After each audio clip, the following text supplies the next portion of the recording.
위절제 수술 후 상처 회복과 체중 감소를 최소화하기 위해서는 식이 적응을 잘 하는 게 중요합니다. 익히 잘 알고 계시겠지만 수술 후 저장 공간과 기능의 감소로 소화와 흡수가 불량해지고 조기 포만감을 느끼며 음식물이 빠르게 소장으로 이동함에 따라 덤핑 증후군이 발생하기도 합니다. 따라서 순차적인 식사 진행이 필요한데요.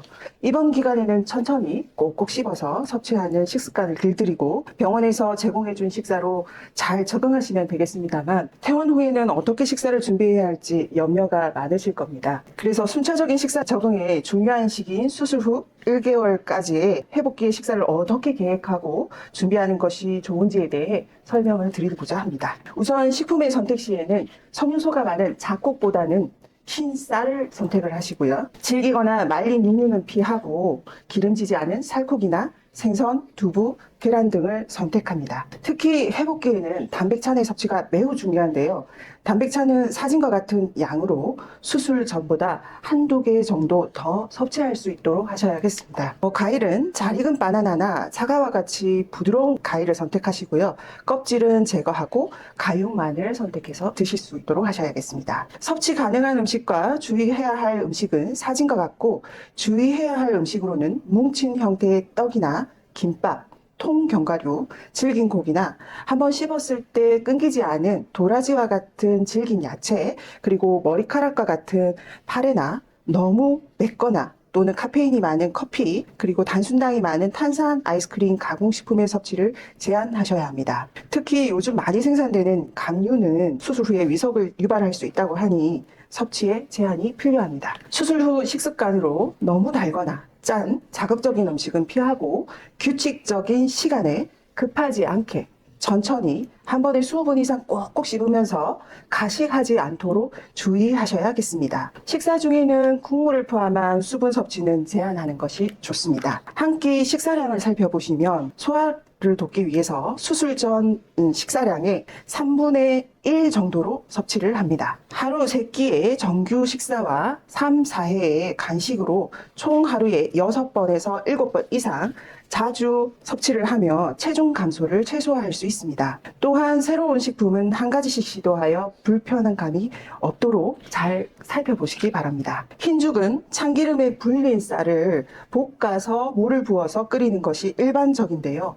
소화를 돕고 한 가지씩의 식재료를 추가하여 끓이기 위해서는 쌀과 물의 비율을 1대6으로 하셔서 팔팔 끓는 물에 불린 쌀을 넣고 센 불에서 15분간 보글보글 끓인 다음 약불로 줄여 뭉근히 저어가며 뜸을 들여 만듭니다. 이렇게 수술 후 약 3, 4주 정도는 죽으로 섭취하는 게 좋은데요. 환자분들께서는 죽 자체를 싫어하시는 분들도 많으십니다. 그럼에도 불구하고 수술 후 약 2주 정도는 죽으로 섭취하시려고 노력해 보시고 식재료를 넣어서 기호에 맞는 맛죽으로 만들어 섭취해 보시기 바랍니다. 여러 가지 재료를 넣어 끓인 맛죽을 드시고 소화가 안 되는 불편감이 있으시다면 흰 쌀죽에 간장 양념과 함께 조금씩 곁들여 식사를 해보시기 바랍니다. 흡수 불량과 체중 감소를 최소화하기 위해서는 다음과 같은 영양 보충 음료를 경구 보충하셔야 되는데요.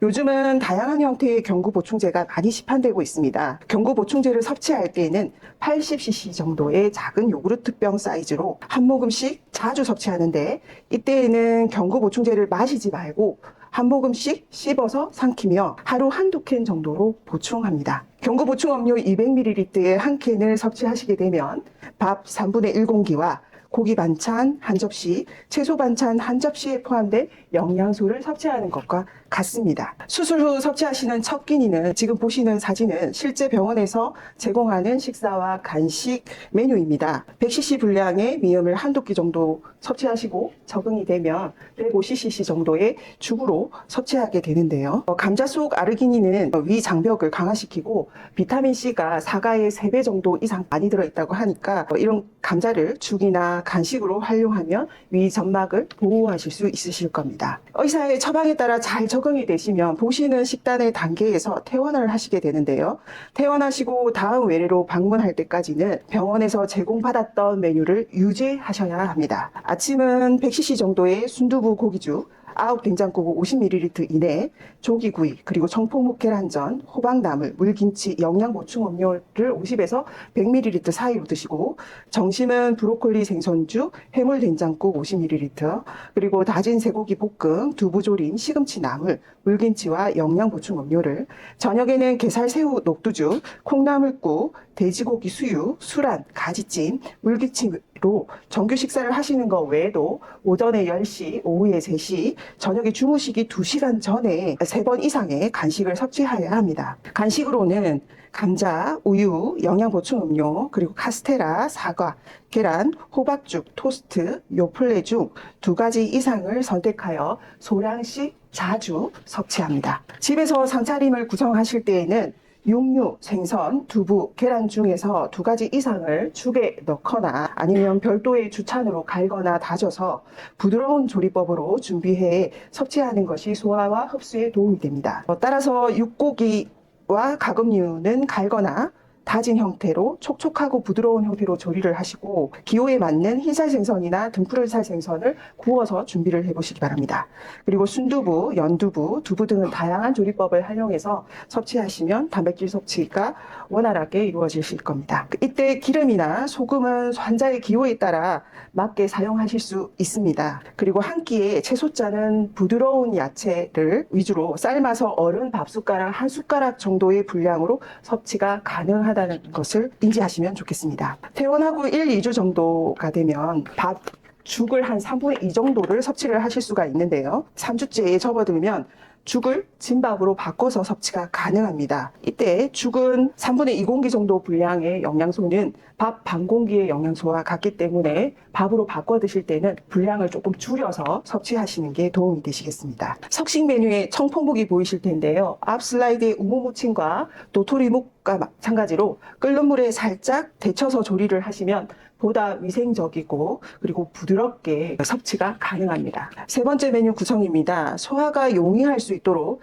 전처리 시에 준비할 때는 식재료가 되도록이면 얇게 채를 쓰거나 다진 형태의 식재료를 전처리해 주시고 잘 익혀서 섭취하시기 바랍니다. 끼니 때마다 단백질 섭취가 부족하면 오른쪽 위에 보시면 계란이 준비되어 있는데요. 단백질 잔을 좀 보충을 하실 수가 있고, 삶은 계란 외에도 삶은 만두 그리고 수육 등을 활용해 보시기 바랍니다. 중식 메뉴에 기호도가 높은 밤호박 쉐이크가 있습니다. 저희 환자분들이 되게 좋아라 하시더라고요. 그래서 어떻게 만드냐면 단호박의 일종인 밤호박을 잘 삶아서 껍질은 제거하고 밥숟가락 1숟가락 정도 되는 양으로 숙성된 바나나 반개와 멸균 우유 반잔 100ml를 넣고 함께 갈아서 만드는데, 밤호박 쉐이크를 한 번에 섭취하는 양도 100ml라고 보시면 되고, 한 번에 드실 때 마시지 마시고 한 수저씩 떠서 섭취하시기 바랍니다. 아침 메뉴에 새우 볼 꼬지가 보이실 텐데요. 이것도 환자분이 굉장히 좋아하는 메뉴라서 제가 설명을 드리고자 합니다. 삶아 으깬 감자를 동그랗게 뭉쳐서 꼬리 새우를 중간에 꽂아 에어프라이기에 구워서 만든 음식입니다. 그리고 입맛이 없을 때는 크림스프나 토스트, 또띠아 등의 기호가 높은 식재료를 활용해 보시기 바랍니다. 다진 쇠고기와 야채를 볶아서 밀가루 도우에 모짜렐라 치즈를 뿌려서 구워낸 고르곤졸라도 좋은 기호식품입니다. 그리고 수술 전에 치즈만 드셔도 배가 아프시다는 분들도 계신데요. 이때에는 또띠아에 다진 쇠고기와 야채를 넣고 반으로 접어 달걀물로 또띠아 원을 따라 묻혀서 부친 다음에 구워서 드시면 충분한 좋은 음식이 되실 겁니다. 두절 콩나물과 함께 고춧가루를 사용하지 않고 볶거나 또는 물에 삶아내는 아기 수육은 좋은 단백질 급은 식품인데요. 그 외에도 껍질이 있는 가지나 오이와 같은 야채는 겉껍질을 벗기고 제거한 다음에 조리하여 섭취해 보시기 바랍니다. 그다음에 브로콜리 같은 경우에는 브로콜리는 밑둥이 굉장히 딱딱한 리그닌 성분으로 목질 성분입니다. 그래서 소화가 잘 안 되기 때문에 밑둥은 잘라 버리고 부드러운 브로콜리 머리 쪽 부분만을 활용하셔서 조리하시기 바랍니다. 7번째 식단입니다. 여기에 들어가서는 보시면 잡채가 보이실 텐데요. 당면은 짧게 잘라 불린 다음에 충분히 익혀서 사용하시고, 그리고 계란 흰자를 쳐서 머랭을 만든 다음 밀가루를 넣는 핫케이크도 좋은 급원식품이 됩니다. 이렇게 위절제만 하시면 또 앞에 말씀드린 부분을 잘 준수를 하시면 되는데, 기저질환으로 당뇨와 신장질환이 있으신 경우에는 어떻게 식사를 준비해야 되는지 또 궁금해 하셔서 준비를 해보았습니다. 일단 위절제 후에 영양소의 흡수율이 달라지는데, 당뇨를 기저질환으로 가지고 있는 환자의 경우에는 어떤 조리법을 사용하는지, 어떤 음식의 종류와 같이 먹는지 개인의 정도에 따라서 혈당이 오르는 정도가 달라지게 됩니다. 그래서 이에 개별 맞춤 식단을 계획해서 조절할 필요가 있겠고요. 혈당이 급격하게 오른 다음 저혈당에 빠지는 것을 좀 예방하기 위해서는 단순당이 많이 함유된 식품은 단독으로 섭취하는 것은 피하도록 말씀드리고 있습니다. 그래서 규칙적이고 균형적인 음식을 섭취하도록 노력하셔야겠습니다. 앞에 말씀드린 사진으로 보신 메뉴가 이렇게 표로 저희가 정리를 해봤습니다. 빨간색 글씨체는 당뇨가 있으실 때는 주의하셔야 되는 음식인데요. 카스텔라와 같은 단순당이 많이 들어있거나 토스트와 같은 탄수화물 위주의 식품은 혈당을 쉽게 올릴 수 있기 때문에 다음과 같은 식품으로 바꿔서 섭취하실 필요가 있습니다. 예를 들어 카스텔라는 바나나와 경구 보충제를 같이 드시고, 그 다음에 삶은 감자인 경우에는 야채 스프, 그리고 밤호박 쉐이크는 버섯 스프, 그리고 오렌지 주스는 무가당 요플레, 미니 고르곤졸라는 계란찜으로, 토스트는 물만두 6개로 바꿔서 섭취가 가능하십니다. 그리고 혈당 조절을 좀 더 세심하게 하시기 위해서는 경구 보충제의 종류도 일반 미니 유케어 이런 종류보다도 당 플랜으로 당뇨병을 가지고 있는 환자에게 적용하는 경구 보충제로 바꿔서 섭취해 보시기 바랍니다. 이거는 제가 경험담을 말씀을 드리는데, 환자분께서 당뇨를 기저질환으로 알고 계셨는데요. 환자분이 항암 치료식을 위해서는 잘 먹는 것이 무엇보다 중요하고 기호에 맞는 음식을 드시는 게 좋다라는 일반적인 강좌를 들으시고 나서 본인이 이제 위절제 수술을 하고 나니까 혈당이 크게 오르지 않더라는 거죠. 그러다 보니까 아무거나 잘 먹으면 좋겠다라고 생각을 하셔서 식사 때에도 빵이나 그리고 이제 간식으로 커피하고 케이크 같은 것들을 많이 드시고 나서 혈당이 떨어져서 식은땀이 나면서 저혈당이 생겨서 환자분이 생활하기 너무 힘드셨다고 말씀하시는데, 지금 보시는 표와 같은 고혈당을 유발할 수 있는 단순당 위주의 식품은 얘를 단독으로 먹는 것은 반드시 피해야 한다는 사실을 인지하셔야겠습니다. 신장질환을 기저질환으로 앓고 계시는 환자분의 경우에는 위절제 수술을 하고 나서 적절한 단백질 섭취와 저염식, 그리고 혈청 칼륨과 인을 조절하셔야 되고 수분 섭취를 조절하셔야 합니다. 단백질 섭취는 보통 투석 전에 하루에 한 3단위 정도의 분량으로 섭취를 하시고요. 그리고 보이시는 그림과 같이 찌개나 국, 그리고 젓갈류, 김치류의 섭취도 제한하는 것이 필요합니다. 아울러 일반적으로 국물을 섭취하지 않으면 염분 섭취량이 크게 줄어드는데요. 신장질환의 식이요법이나 위절제 식이요법에서는 국의 섭취를 제한하고 있기 때문에 다른 찬을 슴슴하게 드시면 염분 섭취를 현격하게 줄여서 섭취를 하실 수가 있겠습니다. 그리고 아울러 고칼륨, 고인산 식품은 제한하는 것이 필요하고, 수분 섭취는 배설량을 고려해서 식간에 한 모금씩 섭취하는데 너무 많은 양을 하루에 섭취하지 않도록 말씀드리고 있습니다. 특히 칼륨과 인이 많이 들어있는 식품은 신장 기능의 손상 정도에 따라서 결정하게 되는데요. 혈청 칼륨 농도가 정상 범위를 벗어나는 4단계 정도 되면 칼륨과 인의 고함유 식품을 제한하게 됩니다. 이때 보시면은 고칼륨 식품, 감자, 고구마, 옥수수, 콩류, 아욱, 근대, 쑥갓, 미나리, 부추, 고추잎, 늙은 호박, 단호박, 그리고 시금치, 바나나, 토마토류, 그리고 초콜릿, 흑설탕까지 제한하게 되어 있습니다. 그런데 이제 이런 식품 중에서 혹시나 드셔야 되는 상황이 발생하신다면 부드러운 야채를 드시라고 하니까 도저히 먹을 게 없다라고 하셔서 이런 야채를 드시더라도 삶아서 물에 1시간 정도 우려내면 칼륨이 수용성이기 때문에 1시간 우려낸 다음에는 드실 수 있다라는 부분을 설명드리고 있습니다. 이렇게 칼륨 제한식에 있어서 칼륨을 고함유한 식품에 자연식품보다 더 주의를 하셔야 되는 것은 초가공식품인데요. 초가공식품에는 칼로리, 당, 그리고 나트륨 첨가물이 많이 들어 있습니다. 반면에 우리 몸에 필요한 영양 성분은 부족하고 식품의 품질이 떨어져 혈당과 혈압을 쉽게 올리고 섬유질이 부족해서 변비를 발생하는 등의 다른 문제를 일으킬 수 있어서 초가공식품을 많이 섭취를 하시면 콩팥의 기능의 감소 속도가 더 빨라지게 되므로 다른 자연식품에 비해 가공식품의 섭취를 줄이셔야 합니다. 가공식품을 섭취하게 되면 인산염과 칼륨의 흡수율이 그 오른쪽 위에 보시면 흡수율이 70에서 100%로 다른 자연식품에 비해서 현격하게 증가하기 때문에 자연식품으로 섭취하시는 것이 신장 기능의 유지에 도움이 된다라는 말씀을 드리고 있습니다. 그럼에도 가공식품을 구입해야 하고 드셔야 되는 경우가 있다면 뒷면의 영양 정보를 확인하시어 나트륨, 당류, 지방 함량이 적은 제품을 선택하시고 첨가물이 되도록이면 적게 들어있는 가공식품을 선택하시는 것이 바람직합니다.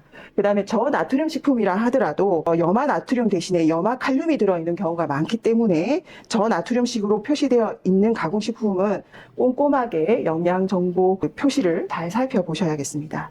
특히 사구체 여과율이 30 미만인 환자인 경우에는 저염소금은 사용하지 않도록 권고하고 있습니다. 신장질환에서 굽은 제공하지 않는 걸로 빨간색으로 표시를 했고요. 빨간 글씨체에 과도한 단백질, 칼륨, 인을 제한하기 위해서는 몇 끼니마다 한 단위 정도의 어육유산을 섭취를 하시고 고칼륨 식품들은 되도록이면 좀 제한해서 선택을 하시는 게 필요하신데 지금 기존의 위절제 식단에서 하루치만 좀 살펴보시자면 크림 스프를 제공한다거나 아니면 다진 그 팽이버섯 볶음을 라이스페이퍼에 싸서 쪄서 드신다거나 잡채나 그릴 야채도 도움이 되십니다. 그래서 이렇게 바꾸어서 식사를 구성해 보시면 어떨까 합니다. 마지막으로 그 정리를 해보면 저희 음식은 소량씩 소화가 될 수 있을 정도로 식사의 적응도에 따라서 단계별로 섭취를 하시고 단백질 식품을 포함해서 골고루 드시라라는 말씀을 드립니다.